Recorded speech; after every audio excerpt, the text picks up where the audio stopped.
Arsenal is hosting Newcastle. It's not Arsenal hosting Newcastle. It's Newcastle hosting Arsenal at the St. James's Park tomorrow. And we're here to obviously break down that game of football that's going to be happening on that time. Welcome to the Rokani Media Football. How are you guys and where are you watching us from? I go by the names of Rokani David. Smash the like button, comment and share if at all you're watching us for the very first time, and never to subscribe to this channel so as not to miss out on stories that we do upload in here on a daily. Rokani David is my name, and we are obviously here to break this game down. When you look at the team of Newcastle, they really drew over the weekend in the Premier League with Wolverhampton Wanderers 2-2. In the midweek, they beat Man United by how many goals? By 3-0. Arsenal went ahead to beat Sheffield by 5-0. Edin Ketia scoring his first hat-trick of the game and of his career, I think, at Arsenal. And then Tomiyasu was there, but in the midweek, West Ham went ahead to knock them out of the Carabao Cup 3-1, but Odegaard came on through and obviously scored a very beautiful consolation goal for the side of Arsenal. And as it stands, everything is really laid, and Arsenal are really having a good number of players that are really available, though Jesus is still worried in there for you. And that was going to let us today that everybody reported back in today, but it was a little bit of an odd FIFA window because the Asian Olympic allowed him to play 3 games, so they all reported. Oh, it's not this, it's not this, it's not this. I want to see what Mikeleta said today about Gabriel Jesus before we obviously go into this. I want the team news. So he said they have a last training session today, and they'll be willing to see to assess who is really available. But the doubts are Jesus, Thomas Partey, Julian Timber is out, Emily Smith-Rowe is out. 4 injuries for Arsenal. And when you look at the side of Newcastle, Ishak, Tinal is out, Bootman is still out, Harvey Barnes is out, Joe Willock is back.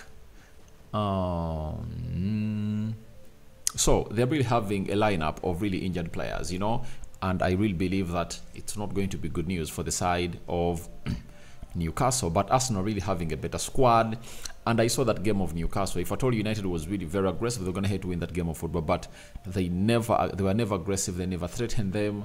And one of the things you expect Arsenal to do at the St. James's Park is to threaten that back line of Newcastle. If at all, you really know exactly what Arsenal brings on the day. So the system is obviously a 4-3-3 for Arsenal, and we are obviously going to see very many players return. Remember, when Arsenal was playing the side of West Ham in the midweek, David Raya was benched, Declan Rice, Bukayo Saka, Martin Odegaard, Martinelli, who else? I think even Tomiyasu, right? But he managed to bring on those players to obviously play a little bit of a part in that game. Now, who is starting in between the stitches? Obviously, we think David Raya is returning. Aaron Ramsdale swallowed 3 as they obviously got knocked out by West Ham in the Carabao Cup, and I think he's obviously going to be on the bench for some time until the FA Cup kicks in, because I don't see Mikel Arteta giving him a game to really feature in unless Arsenal plays the last game of the Champions League when we're going to have to really qualify, and that will be away in PSV. So that is it for David Raya. He comes in through in one of the games where you anticipate him to be tested highly. That is it. He's going to be tested highly, and he needs to be in his best form. But you'll obviously understand that he's really one of the best ball-playing goalkeepers in the Premier League, and that helps Arsenal a lot. Right back, I think Ben White returns to obviously play as a right back for the side of Arsenal. That is no doubt about it, and we really know exactly why it's going down like that, because he is the best right back they have, you know, who balances both sides very well. Tomiyasu is good, but going forward, he's really a little bit lacking. And on the left back, I think Tomiyasu is obviously going to come in through for Zinchenko, because Zinchenko played the game of West Ham, and then Tomiyasu came in through to the needful. So when you're going to play away at Newcastle, you wouldn't like to start Zinchenko, and that shows you that Arsenal needs another player to obviously play at that side, who can obviously invert into the midfield to do that job better. They had gotten him, but he unfortunately got injured at the beginning of the season. That is Julian Timber. So it looks like Julian Timber could easily bench Zinchenko when he comes back, because Julian Timber is good defensively and offensively. Central defense, Saliba never played part into the game of Arsenal versus West Ham, meaning he's going to hit rest for a week. He returns onto the right side of the central defense. Great player, and he's going to be facing Callum Wilson, who is going to be leading the line. On the left is Gabriel Magalhaes, no doubt about that. Gabriel Magalhaes retains his position in there, and he's going nowhere. He will keep that position well for himself. That is the back four of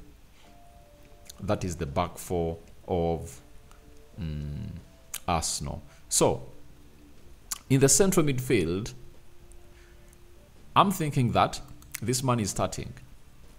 I see Jorginho start into that central midfield of Arsenal, because when you're playing away at Newcastle, you really need a little bit of midfielders that are obviously going to close it down well. So I see Jorginho starting alongside who in the midfield, a man who was really benched against Sheffield. He never kicked a ball, and in the game of West Ham, he came in through and played like 10-15 minutes, and he scored a goal. That is good by there for him to obviously come in through and obviously score a goal, meaning that he's trying to sharpen, and everyone who really had some huge doubt about him is going to be proven wrong, because he was really looking bad in the previous 3 games of Arsenal that he started.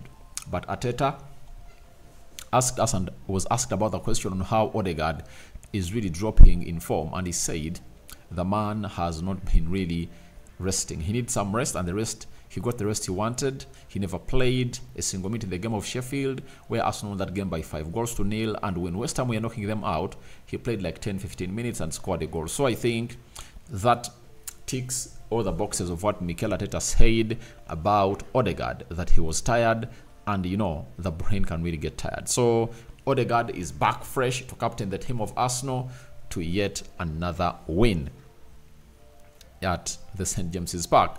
Alongside who in the midfield, Declan Rice, obviously, to play into that midfield, because when you look at Newcastle, they're obviously going to be having Joe Wellington, Bruno Guimaraes, and Joe Willock. 3-man midfield, all long stuff. So that midfield is obviously going to be very physical. The intensity is going to be very, very high, and we'll understand by the end of the day on whether they're going to obviously get everything right into their selection. But I see Arteta going in for that midfield. That is it. Kai Havertz never really featured very well, so he might not make it to where Arsenal will be in the starting 11 of that game. Then we go to the front 3 of Arsenal. It's obviously going to be Bukayo Saka coming in through and obviously starting on the right side or the right forward of Arsenal, and he really played like 30 minutes in the game of West Ham, so he's really getting rested. You know, in these recent games, you see that he's being rested by Mikel Arteta, and that is good news. Then the other player that obviously got rested and came on through was none other than Martinelli. Martinelli is a player that is going to hate to prove very many people wrong at Arsenal. From injury, looked like was nowhere near scoring goals at the beginning of the season, but so far I think he has 2 goals onto his account. He scored against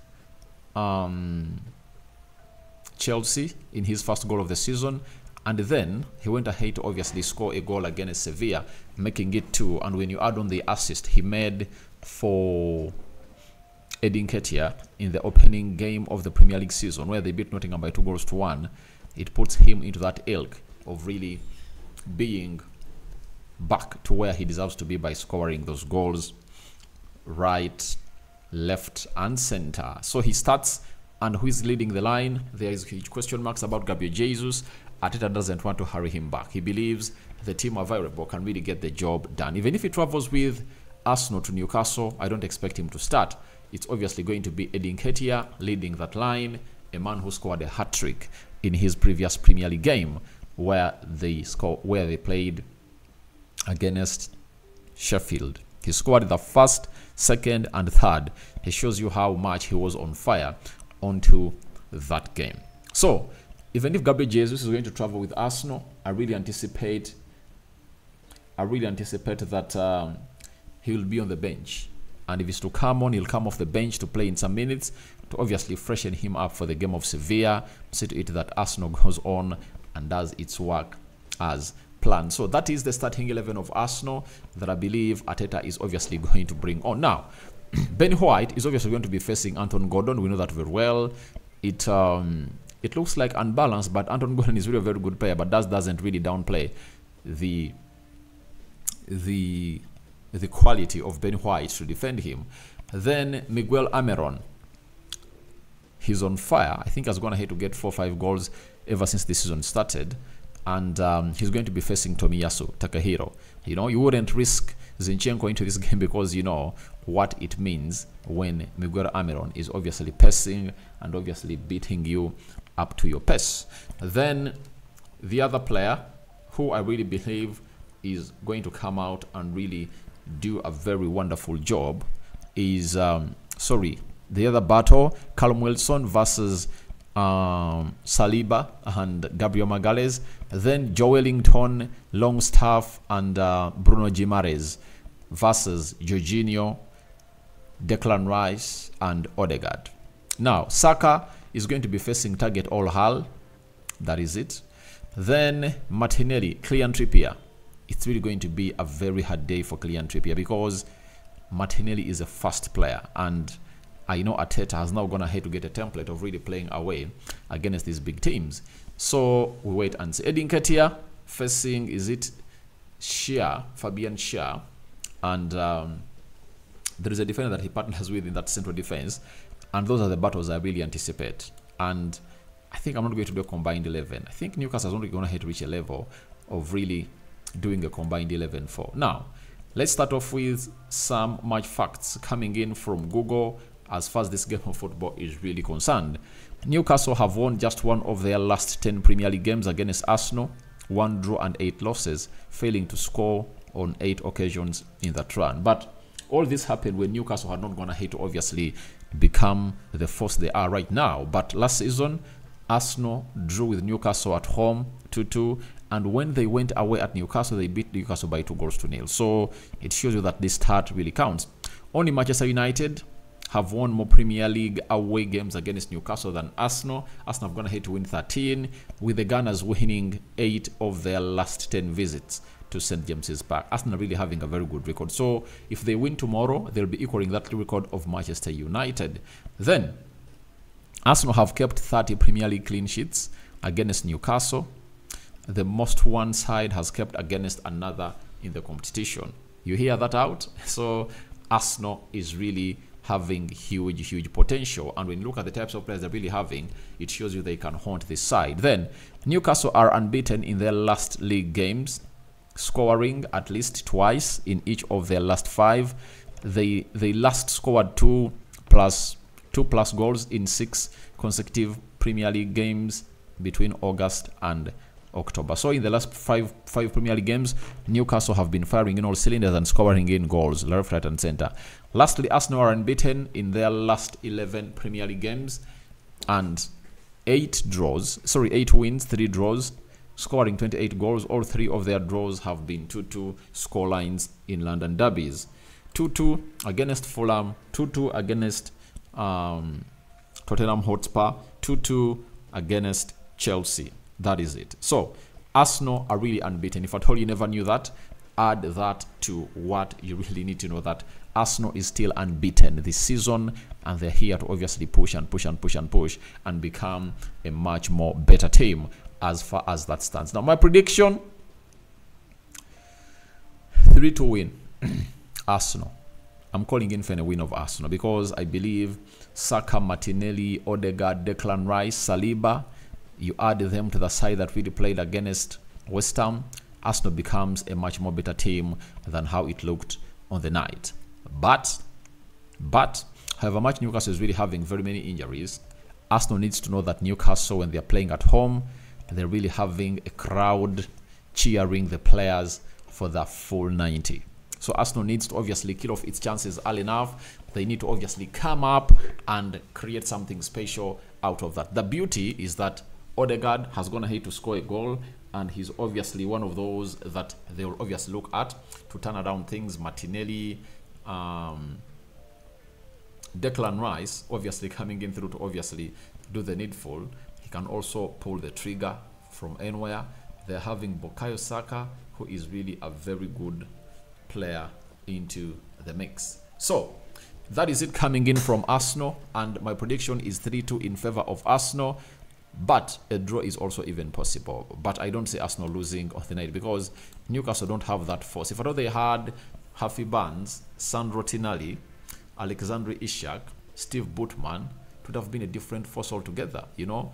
Even Murphy is out, so they're having some players that are really out that would have gone ahead to help them really become a force that everyone thinks they were supposed to be. But injuries and Sandro Tonali's suspension, 10 months out, his season is over, are really affecting the side of Newcastle. So guys, thank you very much for watching through.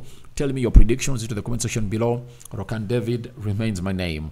I sign out for now. See you later, and I see you in the next 2 hours to come from now as we discuss what Mikel Arteta talked about in the Arsenal pre-match press conference as they prepare to travel to Newcastle. I'll also bring you the preparations of Arsenal before they obviously face Newcastle. May the living to God bless you abundantly. The Muslims, Barakallahu Fikum. A sign out.